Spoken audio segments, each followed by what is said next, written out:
ঠাকুরের আতুল চরণে প্রণাম জানিয়ে, আরাধ্যা জগৎজননী বড় মায়ের আতুল চরণে প্রণাম জানিয়ে, পরম পূজ্যপাদ বরদার চরণে প্রণাম জানিয়ে, পূজনীয় আচার্যদেবের চরণে প্রণাম জানিয়ে সকলকে আমার আনন্দিত জয়গুরু বলে আলোচনা প্রসঙ্গে অষ্টম খণ্ডে 22শে আষাঢ় রবিবার 1353 সাল শ্রী ঠাকুর সন্ধ্যায় আশ্রম প্রাঙ্গণে সুধাংশুদার সঙ্গে আলাপ আলোচনা করছেন। কথা প্রসঙ্গে শ্রী ঠাকুর বললেন, মনীন্দ্রদাকে বলেছিলাম আনন্দবাজারের ভার নিতে। এক একজন যদি এক একটা কাজ নিয়ে দায়িত্বশীল হয় তাহলে ভাবনা থাকে না। পরে কুটির শিল্প সম্বন্ধে কথা উঠল। শেষে ঠাকুর বললেন, রেডির তেল, রয়নার তেল, চালমুগরার তেল, নিম তেল ইত্যাদি করা যায়। গার্হস্থ্য জীবনের ব্যবহারের উপযোগী ছোটোখাটো তেল নিষ্কাশন করতে হয়। পার্থক্যসূচক কপিকলের ব্যবস্থা করা লাগে। গোলাপ, বকুল, রজনীগন্ধা, বেলি, জুঁই, চাপা ইত্যাদি ফুল থেকে আতর করা যায়। 5 বিঘা জমিতে ফুলের চাষ করে এই সব যদি করা যায় সে একটা জমিদারির মতো হয়। শুনেছি ফ্রান্স, বেলজিয়াম, বুলগেরিয়া ইত্যাদি জায়গায় করে সোয়াবিন, মাসকলাই, নারকেল, চিনেবাদাম ইত্যাদি থেকে উদ্ভিজ্জ মাখন, ননি প্রভৃতি তৈরি করা যায়। তেল থেকে স্টিয়ারিক অ্যাসিড ও গ্লিসারিন হতে পারে। যন্ত্রপাতি যেমন দিতে হয়, কাঁচামালও তেমনি সরবরাহ করতে হয়। কাজের দায়িত্ব দিয়ে হাতে কলমে সাহায্য করে উপযুক্ত সময়ে করিয়ে নিতে হয়। যা করলেও তা বিক্রির ব্যবস্থা করে কিছু তাকে দিতে হয়, আর কিছু যন্ত্রের দাম বাবাদ কেটে রাখতে হয়। এভাবে ধীরে ধীরে দামটা দেওয়া হয়ে গেলে যন্ত্রটা তার হয়ে যাবে। এইভাবে ধীরে ধীরে দামটা দেওয়া হয়ে গেলে যন্ত্রটা তার হয়ে যাবে। মানুষ যে পারে এই বিশ্বাসটা তার ভিতর গজিয়ে দিতে হবে। বাড়ি বসে হাতে কলমে করে যদি বেশ 2 পয়সা রোজগার করতে পারেন তাহলে ফুর্তি বেড়ে যাবে, কাজে উৎসাহও পাবেন। সুধাংশুদা, এ বড় বিরাট কাজ। শেষে ঠাকুর, মানুষের চাকরি করে দেওয়া এক জিনিস আর স্বাবলম্বী করে দেওয়া অন্য জিনিস। চাকরি করতে গেলে আবার সে আগের মতো বেকার, কিন্তু স্বাবলম্বী হওয়ার শিক্ষা যে লাভ করে সে মাথা খাটিয়ে একটা না একটা কিছু করে দাঁড়াতেই পারে। তুমি যে ঘাস লতাপাতা দিয়ে ইঞ্জিন চালাবার চেষ্টা করেছিলে সে হলেও শক্তি খুব সস্তা হয়ে যায়, তাতে কাজের সুবিধা হয়। খ্রিস্টীয় দক্ষতার জীববিদ্যা সম্মত বিবর্তন, এটাই হলো আর্যদের বৈশিষ্ট্য। তাই বংশগত নৈপুণ্যের সঙ্গে খাপ খাইয়ে তেমনতর গার্হস্থ্য যন্ত্র ও গার্হস্থ্য শিল্পের প্রবর্তন করতে হবে, পারিবেশিক প্রয়োজন পূরণের লক্ষ্য রেখে। কেষ্টদা, উজিরপুরের কামারদের কথা যা শুনি সে তো অপূর্ব। অমন প্রহ্লাদ দেওয়া হাত পাওয়া যায় না। সেজে ঠাকুর, এই সব করতে শুরু করলে আবার হাত হয়ে যাবে। মানুষের আত্মবিশ্বাস, বৈশিষ্ট্য, যোগ্যতা জাগিয়ে দেবার মতো সেবা আর নেই। আমরা কাজে লাগাতে জানি না, তাই বহু মানুষ অকেজো হয়ে থাকে। চালালে চলার মতো ক্ষমতা বেশিরভাগই আছে, চালাই কে? এরপর বোতাম, বকলস, চশমা, ফ্রেম, ব্রাশ, চিরুনি, কাঠের খেলনা, মহিষের শিং এর জিনিসপত্র, ফাউন্টেন পেন ইত্যাদি তৈরি করার কথা হলো। সেজে ঠাকুর, প্রথমে আমি ফাউন্টেন পেন তৈরি করেছিলাম। কঞ্চির সামনে শোলা দিয়ে আটকে নেব দিয়ে। প্রথমে দেখি কালি পড়ে না, তারপর একটু ফুটো করে কালি পড়ার ব্যবস্থা করি। তখন আমি পাঠশালায় পড়ি। কুটির শিল্পের প্রসঙ্গে সেজে ঠাকুর পুনরায় বললেন, টাকা জোগাড় করতে হয়, তারপর উপযুক্ত লোক রেখে গবেষণা চালাতে হয়, যন্ত্রপাতি তৈরি করতে হয়, ঘোরাফেরা, খাটা, দেখাশোনা, বিবেচনা, গবেষণা, আবিষ্কার ইত্যাদি করা, লোকের পেছনে গেলে তাদের থেকে ভিতর আর্থিক সচ্ছলতা এনে দেওয়া ইত্যাদির জন্য ইষ্টপ্রাণ, দরদি, বুদ্ধিমান ও বিচক্ষণ পরিশ্রমী লোকের প্রয়োজন। প্রমোদদা এসেছেন, তার একটু কাশি হয়েছে। সেতে ঠাকুর বললেন, আমার মনে হয় কলার সিরাপের জন্য অ্যাডিক্সিলিন ও থিউকল মিশিয়ে খেলে শ্বাসযন্ত্রের সাধারণ যে কোনো গোলমাল সেরে যেতে পারে। 27শে আষাঢ় শুক্রবার 1353 সাল। সেতে ঠাকুর বিকালে খেপুদার বারান্দায় এসে বসেছেন। এবারকার ঋত্বিক অধিবেশনে এবং আগামী 3 মাসের কোন কোন বিষয়ে নজর দিতে হবে সে সম্বন্ধে সেজে ঠাকুর নির্দেশ জানাবার জন্য খেপুদার, কেষ্টদা, বঙ্কিমদা, প্রমোদদা, সুশীলদা, যতীনদা, শরৎদা, বীরেনদা, চুনিদা, শরৎদা, নরেনদা, কিরণদা, শৈলেশদা, ভোলানাথদা, শিশদা, রাজেনদা, গোপেনদা, যোগেনদা, বিরাজদা, কালিদাসদা, যোগেশদা, হরেনদা, গুরুভাইদা, অমর ভাই, চতুর্ভুজদা, বিশু ভাই প্রভৃতি অনেকে সমবেত হয়েছেন। প্রথমে কেষ্টদা কথা উত্থাপন করলেন। সেজে ঠাকুর বললেন, আমি আপনাদের কাছে আগে বলেছি যে বিশেষ বিশেষ কাজের জন্য যদি বিশেষ বিশেষ লোকের উপর দায়িত্ব দেওয়া হয় এবং অন্য সবাই যদি তাদের সাহায্য করে তাদের ভালো হয়। বঙ্কিম ও যতীনদাকে বলেছি প্রতিষ্ঠান অবদান ও শিক্ষা অবদানের ভার নিতে। ওরা খুশি মনে রাজি হয়েছে। শিক্ষার অবদান মানে শিক্ষায়তন অবদান।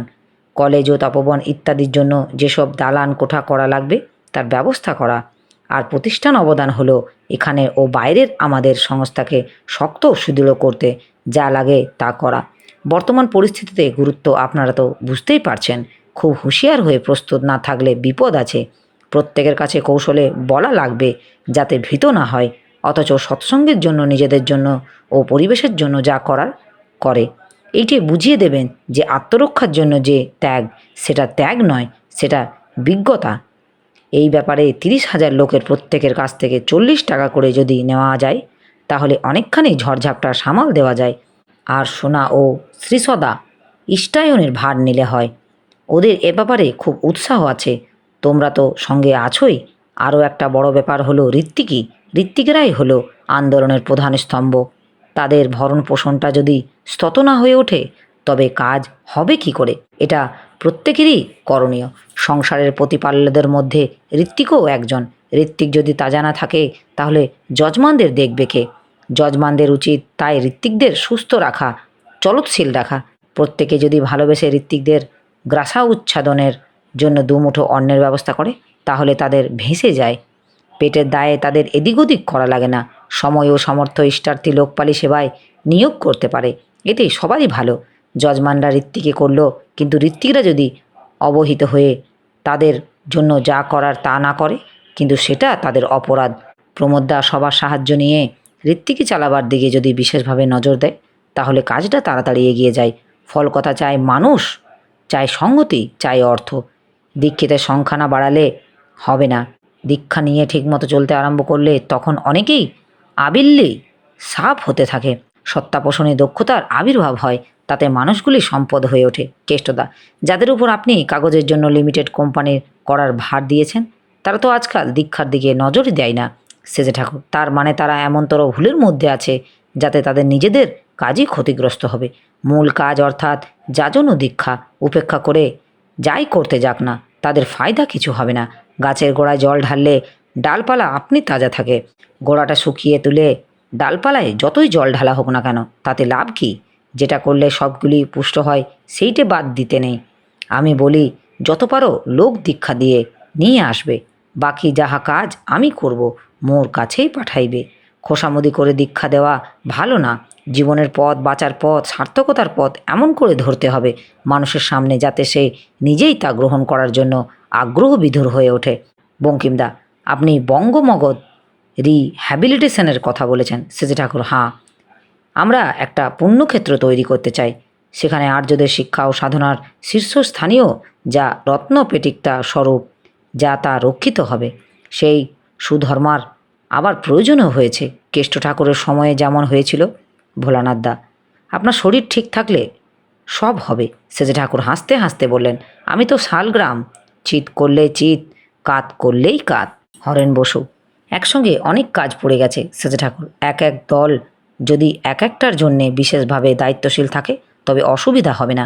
কর্মী বাড়াতে হবে, আর যারা আছে তাদের আরও জোরের সঙ্গে চলা লাগবে। দোষ আমাদের। ইঞ্জিন যদি জোরে চলে গাড়িগুলিও সেই সঙ্গে চলে। বিরাজদা, অনেক সময় অফিস থেকে অর্ঘ্য প্রশস্তি ঠিকমতো যায় না। সেজে ঠাকুর, প্রশস্তি যায় না তার মানে হওয়াই না। যতীনদা, অনেক সময় কর্মীদের ভিতর গোলমাল দেখা যায়। সেজে ঠাকুর, তার মানে যা করার তা করি না, করার স্থলতা, তাই আগাছা করে জন্মে। করার তোফান করতে পারলে ওসব কথায় ভেসে চলে যাবে। পাঞ্জাবিরা যারা, তারা যদি আত্মশাসন পরায়ণ অর্থাৎ সুশৃঙ্খল না হয় তাহলে শঙ্খ ঢিলে হয়ে পড়ে। আর প্রত্যেকের কয়েকজন করে দায়িত্বশীল ব্যক্তিগত সহকারী জোগাড় করা লাগে। আপনার দুখানা হাত, দুখানা পায়ের বেশি বাড়বে না। সব দিক দিয়ে রক্ষা করা যায় যদি হাতে লোক থাকে। নিজের চাল চলন দুরস্ত হলে সঙ্গের যারা তাদের মধ্যেও ওই ধাঁচ ফুটে ওঠে।